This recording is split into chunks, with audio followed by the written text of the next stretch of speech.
Hi there. Welcome to the RAMS Agents Production Coaching Call. The goal of the call is to help you sell more homes by maximizing your repeat and referral closings by implementing the Referral Agent Mastery System into your practice.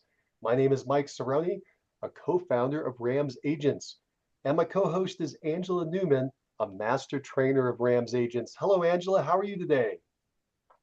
Good morning, everybody. I am doing great, and I'm very glad to be here and see you guys. Fantastic. Fantastic. All right. Well, let's go ahead and jump right in. Who's got some good news they'd like to share with the group?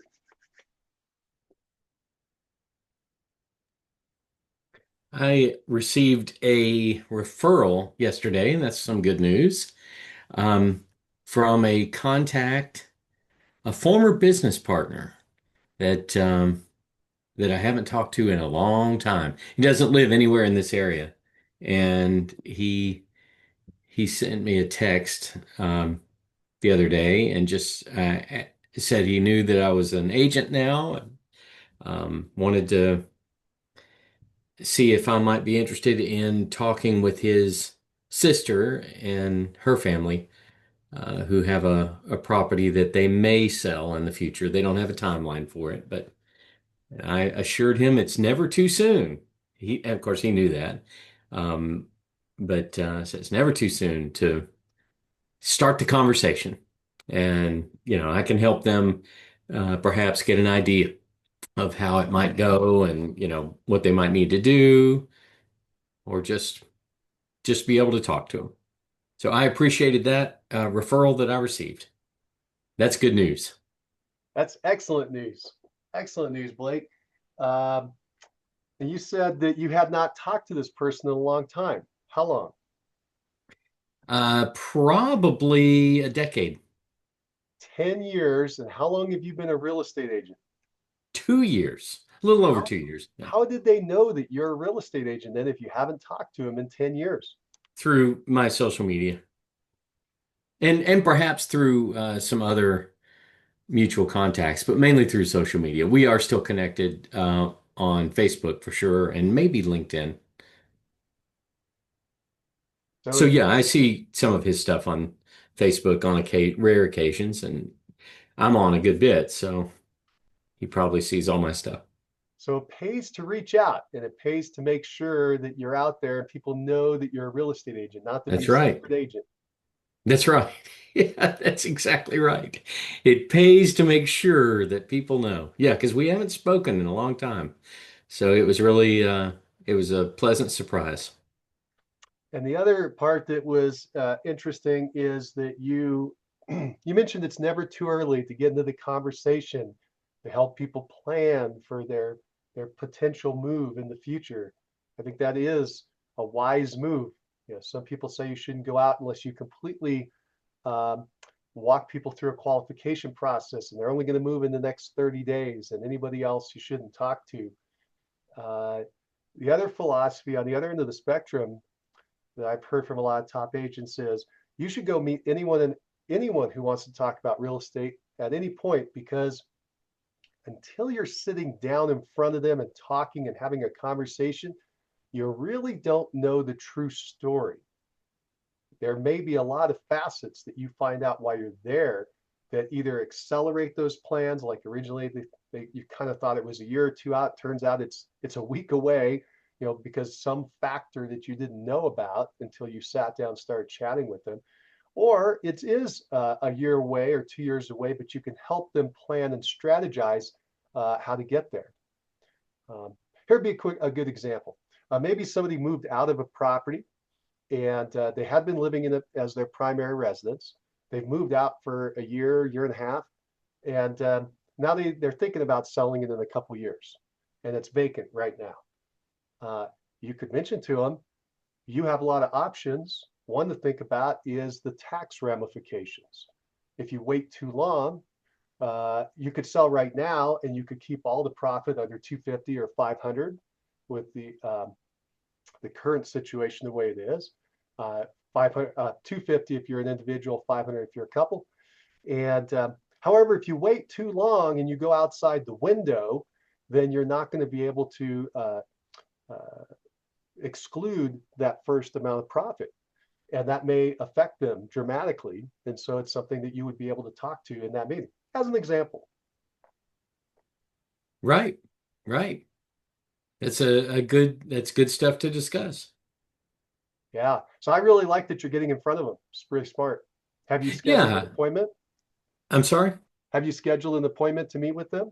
No, I'm supposed to wait until he has conversation with them today. I believe he's going to have conversation with his sister. But he sent me her contact info and everything. Um, Do so you yeah, I don't know exactly, when I'm going to get to meet with her and or her family, and I definitely don't know of a timeline. I made it very clear we go on their timeline. So whatever they're wanting to do. absolutely, Blake? Um, have you done anything for the person who just referred you? Will you be doing anything? Will you send them a thank you? Um, some type of appreciation to let them know that you are grateful that they've sent you a referral and you hope they do more in the future. Right, right. I definitely have expressed that on um in our conversation via text. However, I don't know what else I might be doing. I may actually be co-listing this with another person as well. So we'll Oh, see how that goes. A former business partner as well. perfect. Yeah. Either way, on this idea of the referral, you should reach out with, at the least, with a personal note, right? You've Oh done yeah. handwritten cards in the past. You should Oh do it yeah. right immediately today and just say, well, I really appreciate you thinking about me when it comes to real estate, Very true. Very true. Personal note at the least. at the least. And some people might, depending on what your state rules are, they might also send a gift card to Starbucks or Amazon or wherever, just some kind of additional appreciation. Um, and again, talk to your broker and your attorney if you have any questions about this and how it affects RESPA. My personal belief is that as long as it's not tied to a closing, you can do it. So you can't send some compensation for a closing to a referral partner, but for sending a referral, I believe you can send a thank you, a gratitude. That's not tied to RESPA under my understanding of it. Again, check with your broker. Uh, but if you believe the way I believe, then you could just send out a little card, and you can also then maybe later send a little envelope with a little a thank you card as well, a secondary appreciation, because referrals are what feed our business. That's right. Very good. I made some notes. All right, cool. Blake, I love it. It's Yeah. great news, and I just want to help you plus up on it. Yeah, absolutely. All right. Thank you for sharing. Angela, you got some good news for us today? I do. So last week I had the two closings, and then on Friday I activated a new listing, and then reactivated one that the seller had decided to pull off the market for a little while. So yeah, so it was a very productive week last week, and then this week is just plugging along. I'm supposed to go sign a lease today with another listing, a lease listing, and then I'm working on getting a couple of people to fill out an application on another lease listing that I have. That's fantastic. So what I just heard was you had two closings last week, and you had two listings. One was a new listing, and one was a relisting. And I also heard you're working leases. And for anybody who's listened to you for any length of time, they know you work with a lot of investors. And so you're helping them lease out their properties as well as sell their properties or purchase properties. Um, that's great news. You're staying pretty busy. I am definitely. And, I look back and I think we were talking about this even yesterday that what we did 6 months ago, 8 months ago, we're seeing returns on that work. So it's definitely kept me busy. Could you give an example of that? You obviously just had a thought about something you did 6 months ago that's now turned, or in the past that's now turned into some business. Was there a specific example you could share?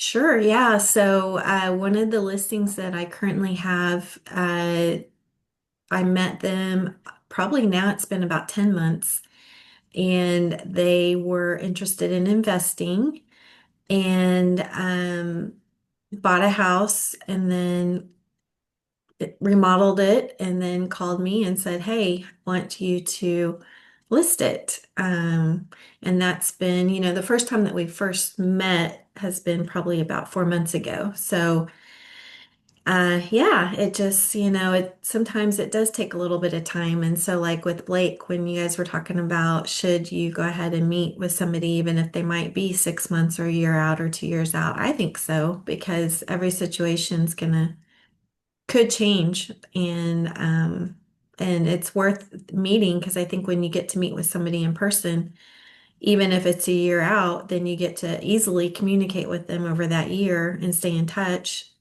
easier than if it was just somebody that you just talked to on the phone. For sure. Yes. And you're going to be alive in 6 months anyway.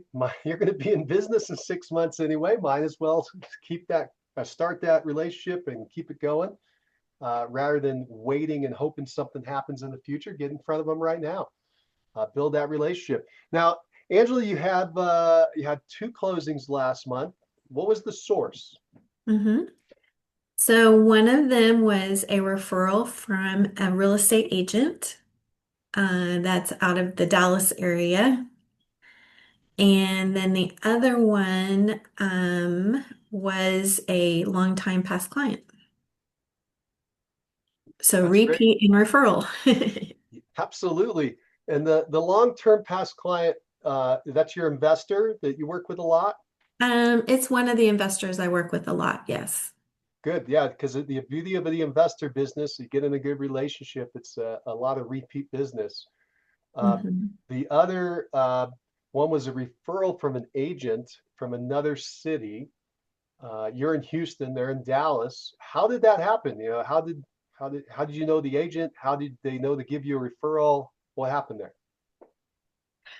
I did not know the agent, and but she was within my brokerage, Epic Realty, and we have agents all across the 50 states and now in Canada, and we're growing. So, oh, hi, Betty.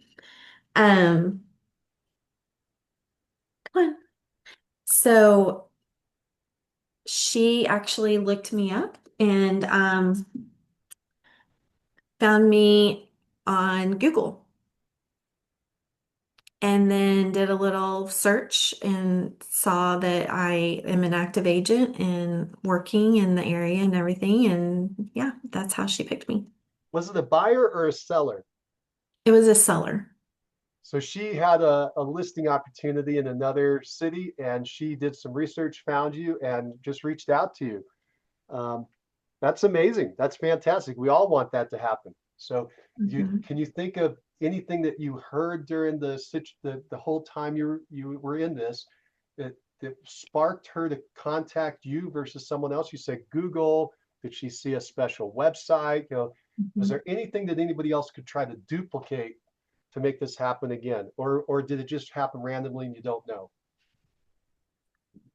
So I believe that she saw my Google like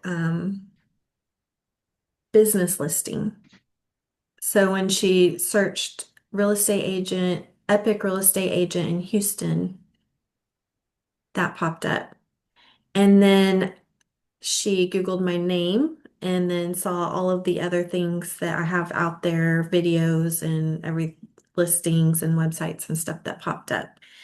Um, and they were under a time crunch. So I got a call. I had just shown a listing pretty far because, Houston's big. And so I was out driving around.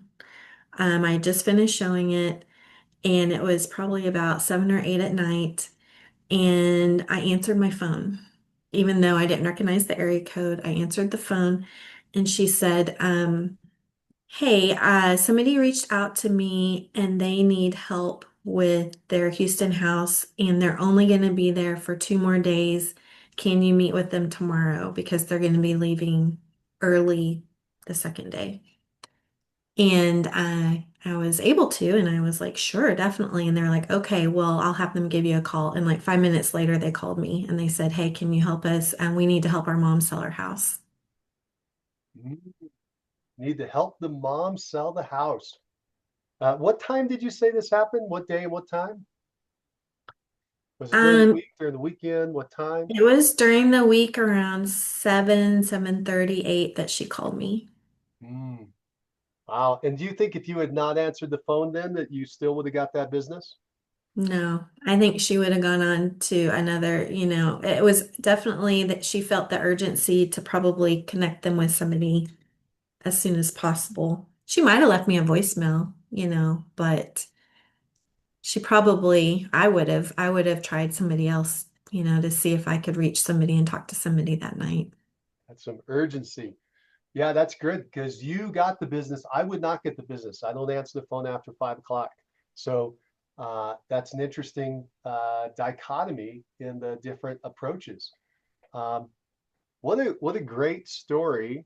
And I think I want to go back. I'm trying to find the source.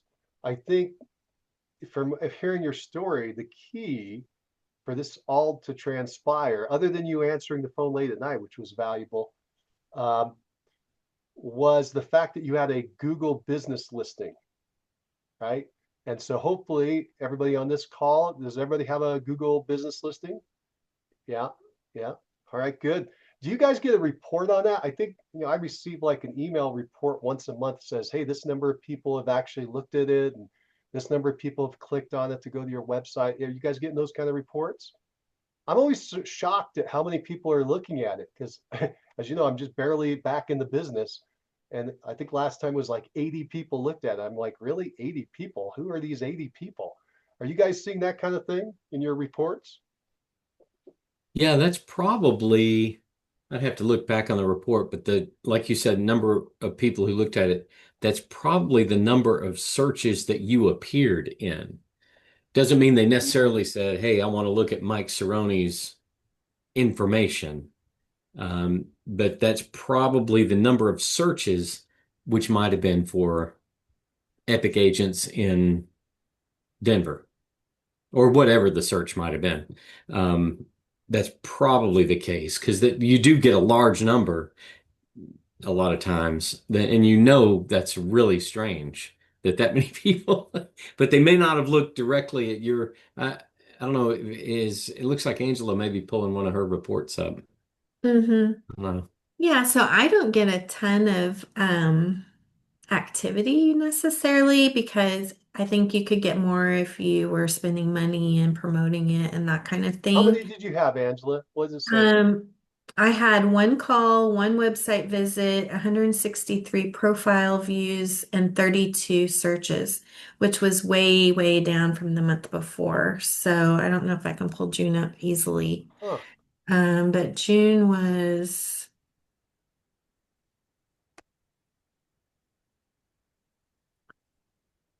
No, that was June. So yeah, I'm not sure. I guess it would be May. But yeah, so I don't get like a ton of activity, but I guess that if somebody was to pick Epic Agent in Houston, I do pop up. I think this is an interesting topic, this Google profile, the Google business profile. Hope anybody listening to this recording after the fact, uh, if they don't have one, they go add it. The other thing is, since we know people are reaching out there, let me back up and just say a different thing. So over the years, when I talked to the top agents, a lot of them wanted to make sure they had reviews that were publicly accessible, and they would typically do that on Zillow. That was the way that would happen in the past. But over time, a lot of them were moving to the Google review. They wanted to get people to Google because of this, because the search engine, because people are looking, because that's where it's popping up first. And Zillow still pops up, but um, the Google review is the most important, and that's where, or at least that was the hierarchy they were starting to tell me. And it seems that that would be pretty smart to make sure you're sending your folks there to do reviews. Angela, do you have reviews there? Like, could this person, when she went, did she see that you have reviews? I do. I do. And I definitely could do a better job of getting more reviews, but my reviews that I have are good. And I try to have reviews on Google, Zillow, and Realtor.com How are the many do you biggies. have on Google? Can you see it there? I think I only have two. My listing's a fairly new listing. Okay. Uh, I want to hear that. I want everybody to hear that. You just have two, but it was enough for this person to go, yeah, I'm going to reach out to this gal. I'm going to give her a call. And it resulted in a listing that closed and you yeah, got paid for a two little five bit of star. effort. Yeah, two 5-star reviews. Excellent. Well, I want people to know again, you don't have to have 500 reviews for it to be valid and viable and work. Um, cool.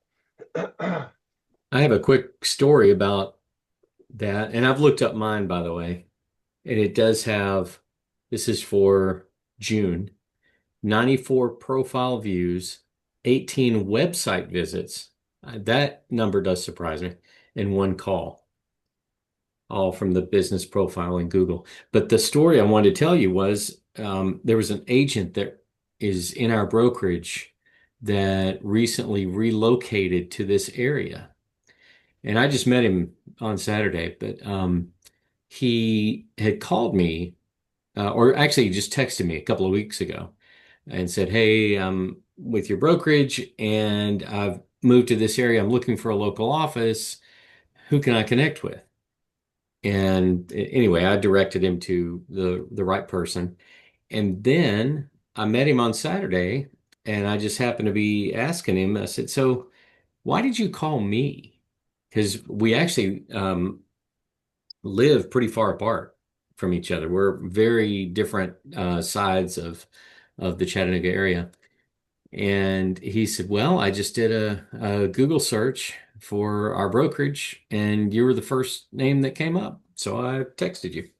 So, well, how about that? That's I was fantastic. surprised. Yeah.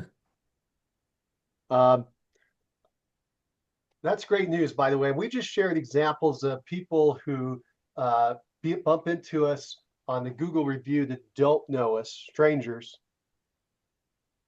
I think there's also an argument for having this Google review for what this call is all about, which is repeating referrals. Um, because when you're reaching out to your people, you just gave Blake gave a great example. You hadn't talked to somebody in 10 years. My my illusion is that he remembered your name, remembered you're in real estate, remembered the area. He was trying to make a connection for his sister, an agent in the area, and somehow he heard you're an agent.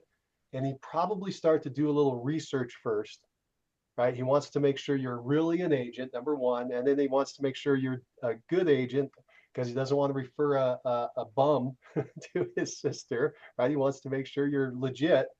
And he probably did some research, and part of that research was probably the Google review. What do y'all think about that? You want that Google review to be out there for your own sphere, your own repeating referrals, because they don't talk to you all the time about real estate. They want to make sure you're really in business. That's probably a pretty fair um, observation there, that you just need more validation points out there on the web to validate what you're doing. And like what Angela's saying, she's focusing on reviews on three different platforms, two real estate platforms and then the Google platform. And that's that's pretty strong because if somebody does even the Google search, they'll probably find those other. It's likely that they'd find those, wouldn't they, Angela? It is, yeah, definitely. And I helped in the past, I helped people what I would call build their online reputation. Uh, And that's really important because we all Google everything before. We Google any contractor, usually a restaurant if we're trying to find something specific or just have an idea, we usually Google it and start doing research. So building that online reputation is Absolutely. super important. Absolutely. It's what a great point. And while we're on that, why don't you tell us, Angela, if you were going to advise someone listening, if they needed to build. Let me go back real quick. I've been around a long time, 32 years, and we had to build our own reputation for our people through marketing. I had to spend a lot of money to get my name out there, to be known as a real estate agent to both my sphere and to strangers. Um, and I saw it as a competitive advantage. I could spend a lot where my competitors couldn't, and therefore I could create a reputation in a market where others were not able to. Now it's flipped. With no cost at all, you could put up a Google review and start building your reputation. Um, and so this is something everybody should be taking advantage of immediately, to make sure, because there's most of these things I assume cost very little or no money. Angela, if somebody came to you and said, how do I build up my online reputation as a real estate agent? What are the first three things you would tell them to do? Could you give us a start?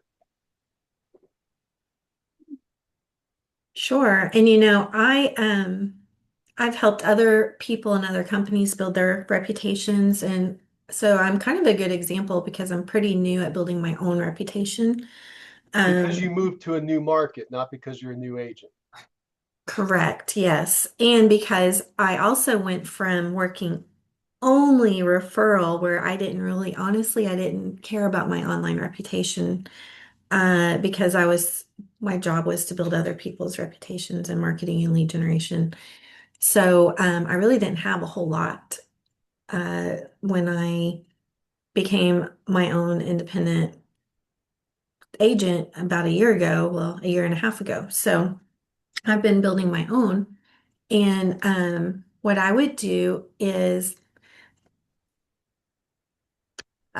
definitely go to, and we've talked about this before, but search real estate, your name, search somebody you know that is maybe in the real estate business that you believe would be doing a great job of having a good reputation online, see where all they are at, search your own name, and then if you don't have accounts on those different platforms, go ahead and make sure that you have registered for an account, that you've updated it, and you want to have the same picture on all of your profiles so that when somebody sees it, it's recognizable. So when you change your picture, you want to go and change it on all your profiles. So some examples of the accounts would be realtor.com, your local MLS. So your local MLS is definitely going to have a profile, and a lot of people don't have that set up. Um, Zillow, homes.com. Your social media, you want to make sure that all your social media has that you're a real estate agent. Here's one that I just Googled. It's called experience.com. So once you start doing that, stuff just starts kind of populating to other platforms. So when I just Googled my name in the first page came up experience.com, and it has my bio, what I specialize in, all kinds of stuff. And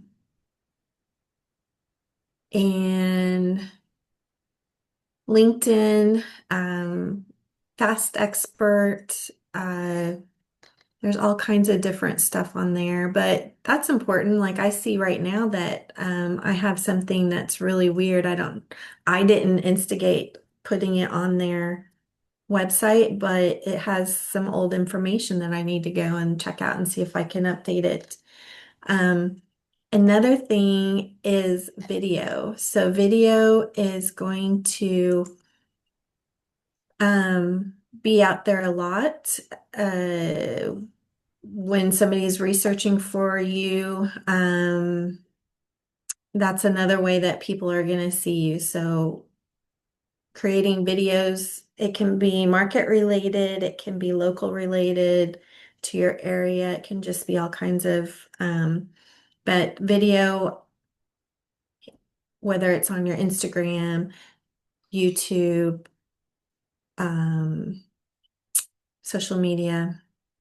So I would start there, just making sure that things are as updated as they can be. And then everything that you continue to add out there is going to help build your reputation. Um, if you have somebody that you can be a guest, that they promote you on something, some kind of event, or they tag you in something, that can also help promote you as well. And Blake, you're like have a marketing background. What else would you add to that? Oh, this is all great. I had forgotten about until you were just saying it about video. You're absolutely right. I mean, the videos that I produce on social media, I think YouTube maybe as well, which I don't consider social. Some people call that social media. I certainly don't, um, but I see those videos come up in a Google search at least for my name. So that's a very good point. I was making notes here to make sure all my contact info agrees and is updated. That is very important. You're exactly right. And Mike, I think, was saying, let's make sure that they know it's the same person, that, or maybe Angela, you were saying that, but you mentioned Angela used the same profile photo on all. Very good idea because it's easy to have one that you had a few years ago show up on particularly on some platform that you're not on regularly. And you just forgot it was even out there or didn't know it was there. And that's a great point to update those profile photos and make sure they're all the same one so that somebody says, okay, that's the same person. Great stuff. Excellent stuff. Uh, I think that a piece of advice that Angela gave that's really powerful is to do a quick search on yourself. And I just did that. And what I'd recommend is you put your name in, then the word realtor, and then either your city or your state. So I put in my name, realtor, and my state. So it would narrow down to me other than any other, believe it or not, there are other Mike Cerrone's out there. And so narrow it down. It sure did. It pulled up all the stuff about me. And the number one thing is, of course, the Google profile because I'm searching on Google.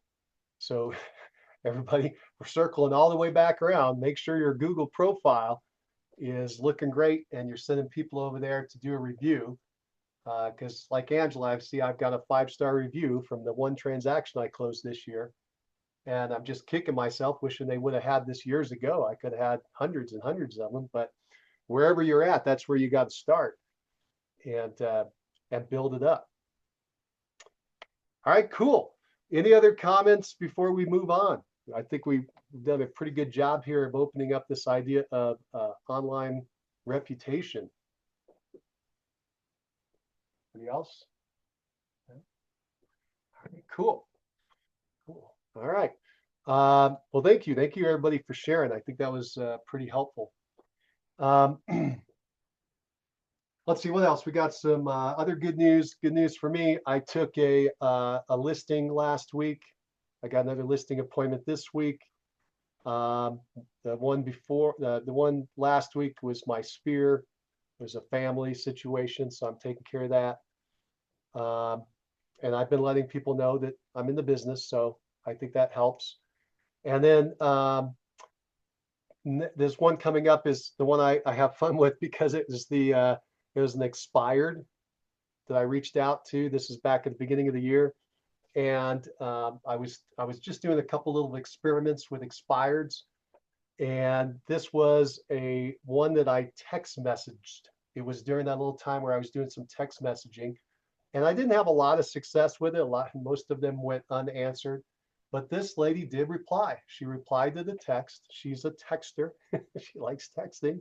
And so she replied to the text and we got a conversation going.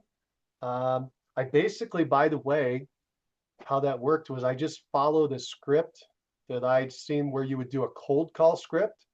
I just did the same thing, but through text.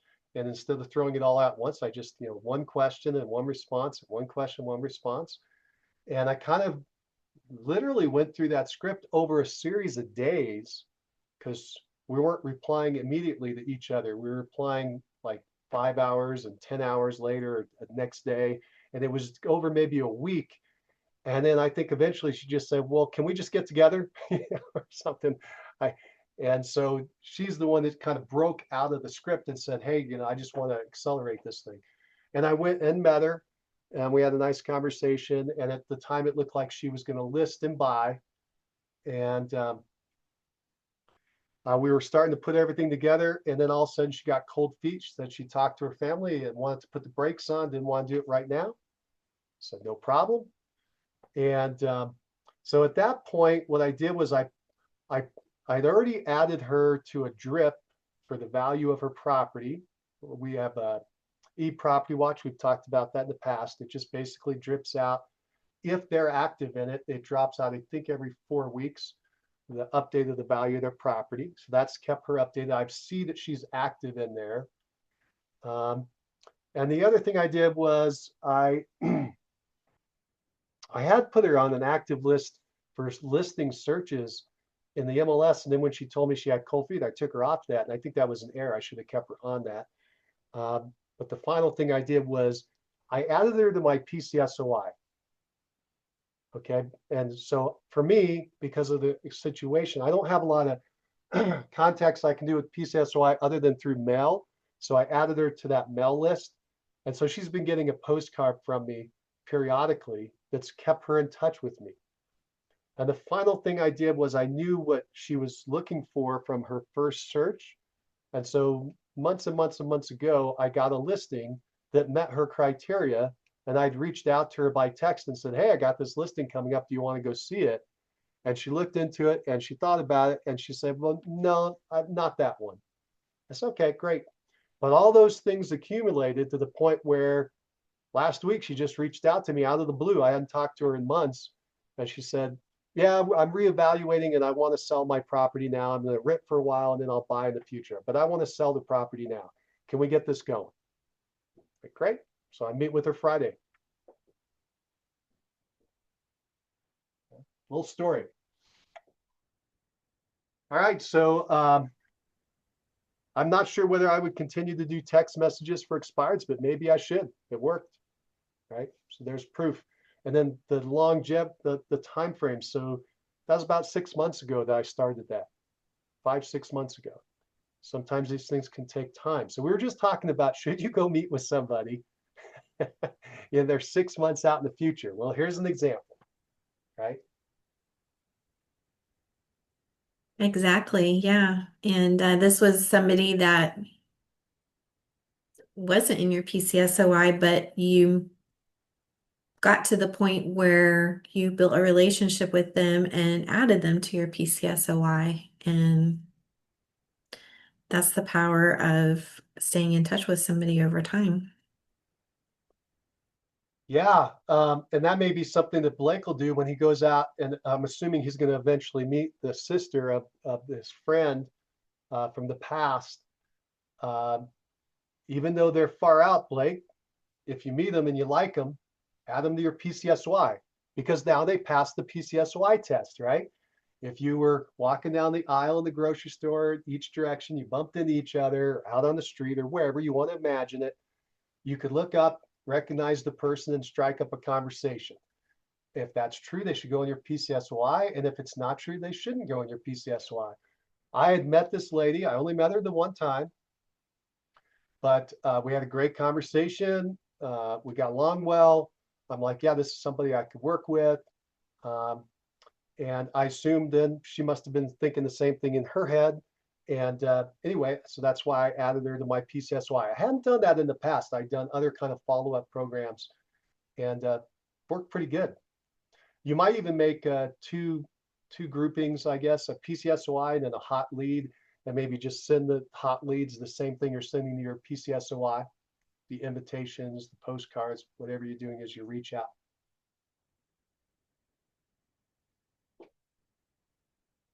All right. Well, good. So we got through good news. Took us most of the call. It was a good news call. All right. Let's do this. Let me ask, open it up real quick. Is there any burning issue that you all want us to address while we're together on production?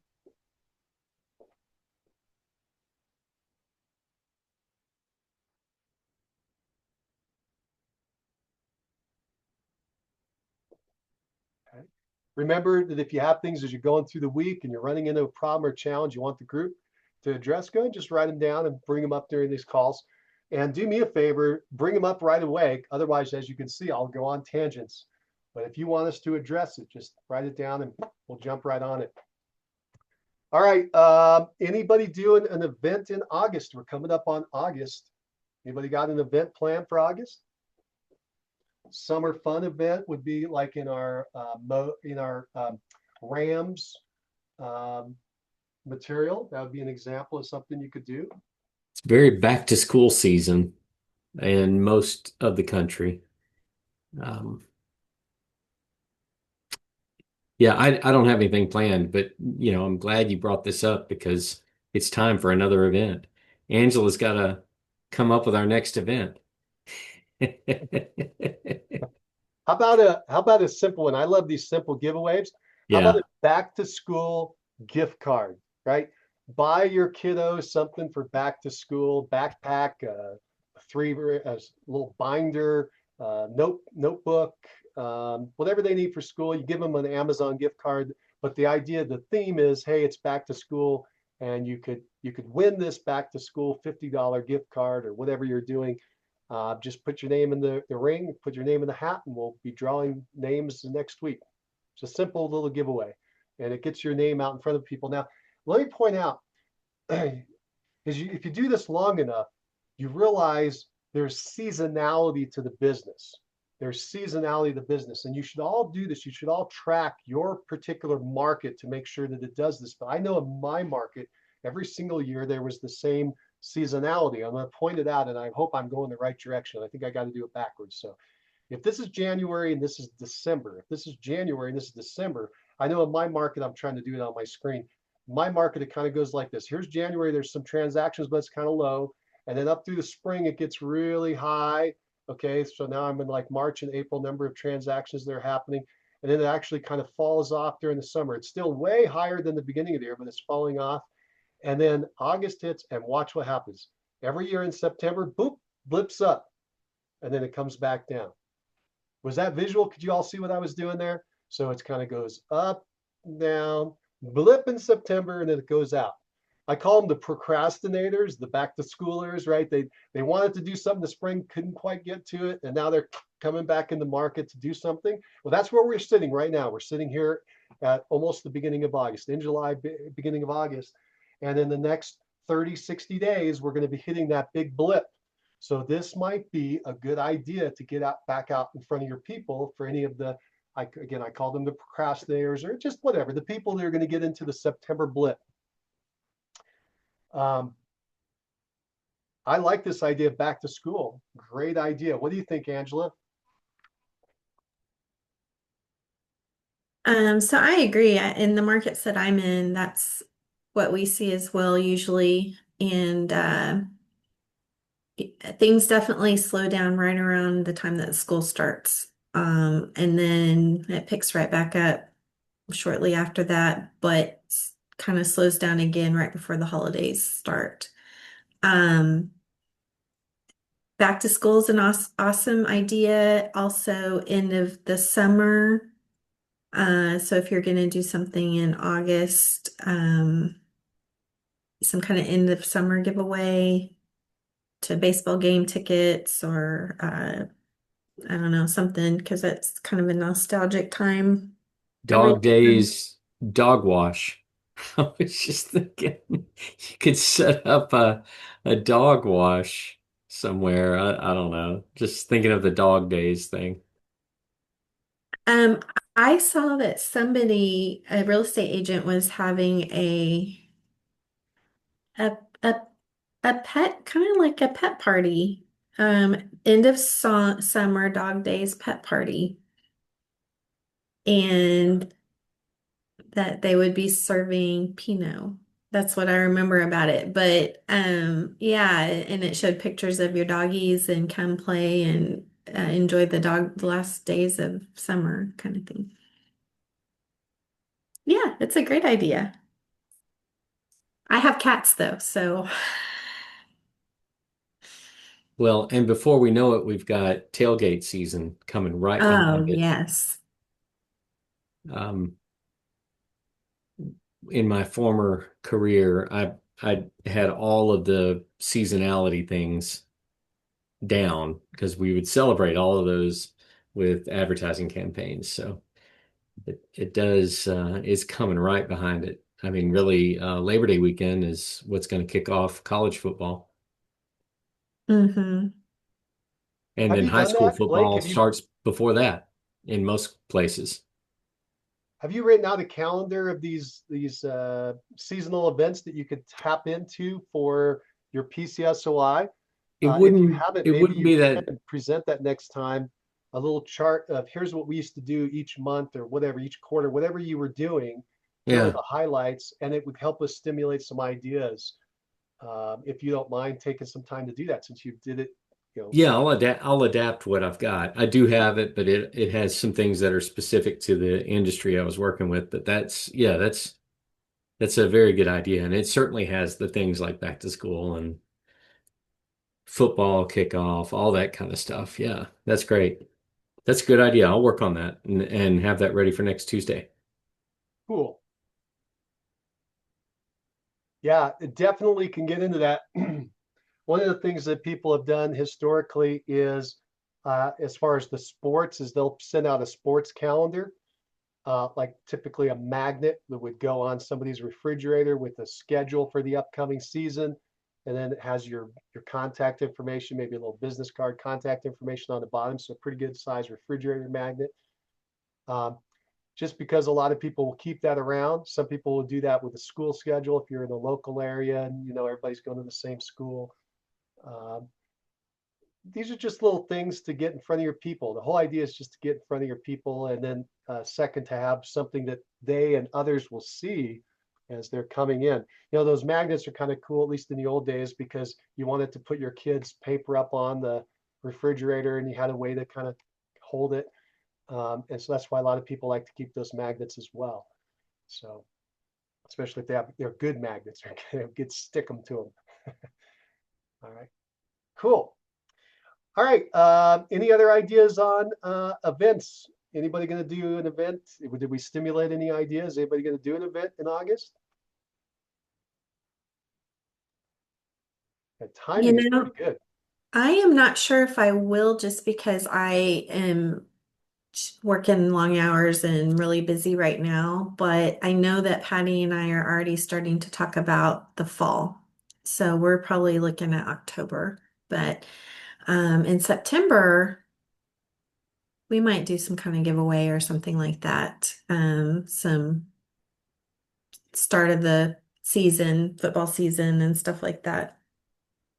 So my recommendation as we're talking about this is I would highly recommend just a quick something to get in front of your people, even if it's just a call, just a call, but a mail out, just something simple, even if it doesn't, even if it's not well thought out, just get something in front of your people here in August, even if it's a little Mhm. mailer, just something to get in front of them, because this is when they're thinking about putting their property on to go this September. Do you understand what I mean? In fact, we might be even a little bit late, but we're here at the end of July and then the August. I'm saying that because there's a little bit of urgency to try to get out in front of them before that final little blip.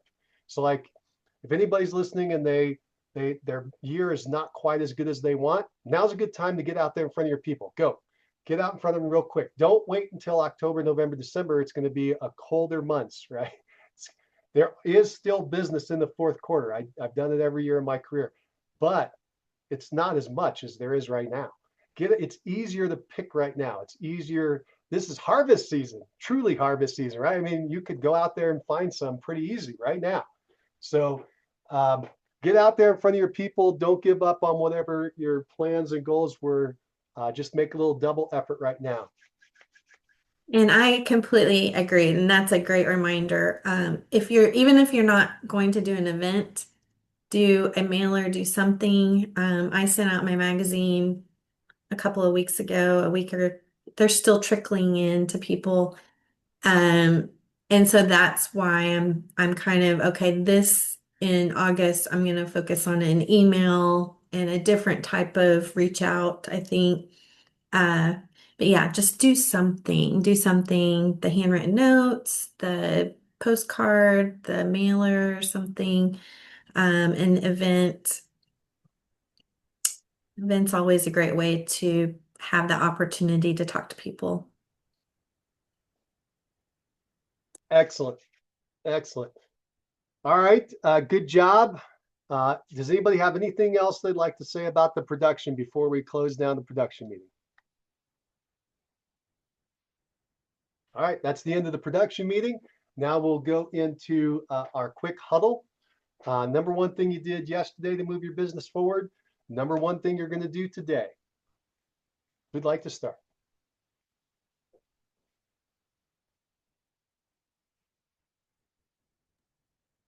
So yesterday I am doing a broker's open on Wednesday. And so I prepared a property blast that is going to go out to all the agents to invite them. It should go out today. So that was kind of the big thing I worked on yesterday was preparing all of that marketing for the broker's open. And then today I am supposed to meet with the tenant to sign the lease and also just have I had some showings, so I need to get feedback and a lot of stuff like that.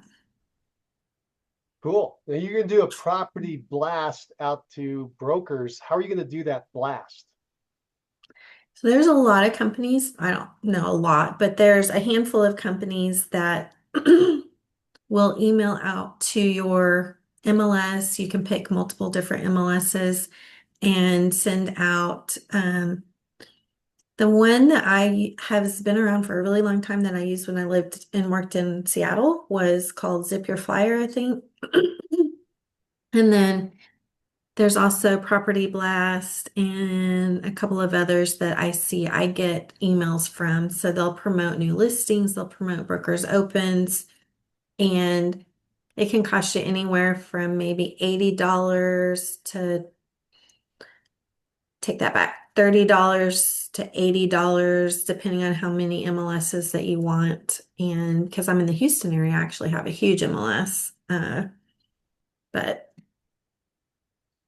Well, cool. Well, good luck with that. I hope it works well. thank you. All right, Blake, what you got? Number one thing yesterday, number one thing today. So yesterday, number one thing, I have a closing on Wednesday. My sellers are out of town, and so we're working on the remote closing, trying to get everything settled up. There's still more that actually has to be handled. I've gotten some text this morning, so there's some juggling around of just the final details. It's going to all work, but those final details have to be handled. Some things that I've got to explain to my clients as well on how this needs to be structured. So I do need to handle that today. But I think the number one thing because I was doing that yesterday, and then today, number one thing I'm going to do is I'm going to jump on this before time slips away and look at my online reputation and make sure all of my accounts on all platforms agree and that I have accounts on just the ones that Angela mentioned, in fact, so that I know that I'm on those. Perfect. Perfect. Good idea. I'm glad you're taking action on what we talked about today. That's fantastic.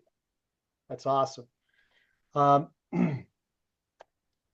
There's so many things, but I'll try to pick number one yesterday for urgency. I'll say I got some pictures taken of this new listing. And My company, my real estate company, Epic, paid for all those photos to be taken. Amazing. And I just got them back this morning. They look phenomenal. So I'm going to then take those, upload them to the MLS. I'm going to put together a postcard to go out to my PCSY based on those photos, let them know that we got a new listing, see if they have anybody that might be interested. But the fact that my company paid for those photos was awesome, right? Saved me a couple $100, and I really appreciate that. Today, gonna have a sign go up. Gonna have a sign go up for just this new listing, and the company's paying for that. I didn't have to pay for that sign, which was pretty awesome, and I didn't have to pay for a company to install it. They pay a company to install it. They'll pay the same company to take it down. That's pretty exciting stuff to me.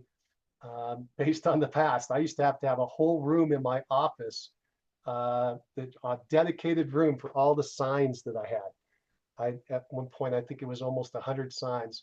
It was crazy. So the fact that they're doing this for me and I don't have to pay for that storage or pay for the sign itself, or I think that's pretty, these little things to me are pretty amazing. I'll tell you another one while I'm rolling along. The car washes. I just am in love with the free car washes I get with Epic. Everybody joked about that when we started. And I thought, yeah, I guess that's silly, but it's a visual, people can get it. And then in my area in Metro Denver, there was only one car wash available. It was 30 minutes for me. I'm like, I'm never going there. They just built a car wash 5 minutes away from my house that came on the list in the last month. I think I've been in the car wash 6, 7 times. I mean, it's amazing. It's all free. I just drive in. I have a little thing on the front. It's magnetic, and a little arm goes up, and I'm able to drive right in. It's cool. And what these little benefits are just so cool that Epic offers. I just Mike, thought I'd share that with everybody. It's so cool. you mentioned the photographs that you'd received. My understanding, I don't know if you have to take any further steps, but is that you're going to automatically also receive a video where those pictures are animated and zooms and pullbacks and all that, a produced video for your listing. So, and of course, that's at no cost to you. So that's really cool. Blake, I just saw it this morning. Okay. Great. That's a great point. Yeah, I thought I was supposed to get like 24 pictures, and they ended up sending me like 48. Then I also sent video. One's branded and one is unbranded. So the branded one you can use on your website. The unbranded one you can put in the MLS. But yeah, I just looked at the video and it was excellent. I'm like, wow, this probably looks better than I remember. That's fantastic. I'm glad they did such a great job. All for free. The company covered it. I like, wow. Now, ultimately, we pay for it, I'm sure, but it's pretty cool. It's pretty cool. I didn't have to take my wallet out and buy these things. So impressive stuff. Impressive stuff. All right. So that's the end of our call today. Thanks, everybody. Have a fantastic, productive rest of your week. See ya. Hey, bye guys.